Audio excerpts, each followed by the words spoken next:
The Awoken of the Reef. Tyrannocide 3.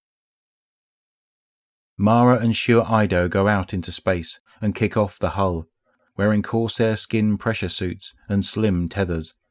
The stars circle them like hard-focused candles, like the diadems of 1,000,000,000 dancers. Sure Ido pulls herself close and touches helmets with Mara. "We're alone. What happened, Mara? You've always been, private," Mara suggests. "Mysterious and reclusive, I was going to say." "A sword can be part of a bomb if the sword strike is the detonation mechanism," Mara says. "It's impossible for a cellular automata game to change its own rules, but it is possible to create subgames with their own rules, and for those subgames to yield advantage in the master game." "That's cool," Sure says. "You know, when you talk like that, what you're actually saying is, I don't want anyone to understand me, but I want them to understand that they don't understand me." "Yeah," Mara admits, and then hoarsely she makes herself say, "Sure, I have this secret, this thing I did, and I don't know if anyone can know it without hating me forever." "I had a secret too," Sure reminds her. "The thing I did, it's nothing compared to mine, nothing at all." "Having had some long experience hating you, and then having given it up, I think it would be hard for me to go back." Shure's strong hand settles at the small of Mara's back.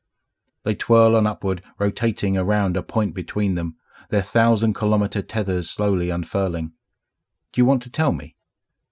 "No," Mara says, "but I think I have to." "Okay, Your Majesty. What did you do that made Alice Lee throw blackberry tea in your face?"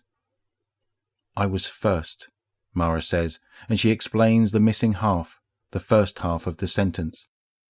"I made the rules and initial conditions that deceived her into believing she herself had decided."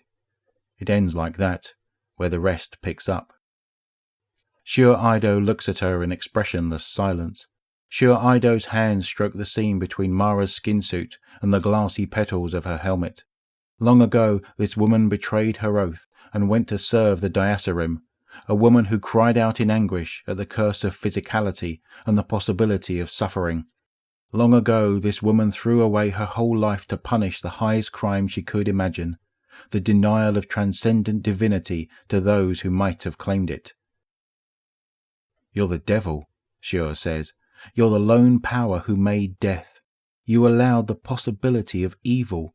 You might be responsible for more preventable suffering than anything that has ever existed." Mara cannot shake her head or even nod. "Well," Shure says, "if you hadn't, none of us would be here. I guess I don't see what else you could have done. If you cared about those we left behind.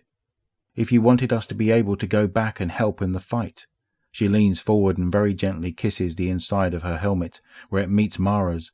In her mind, in that place that is bound to all other Awoken, Mara feels the touch of gentle lips. Sure looks suddenly sly. "You know, Mara, I don't think you could have confessed anything at all, unless it were a way of keeping a deeper secret. What's really going on?"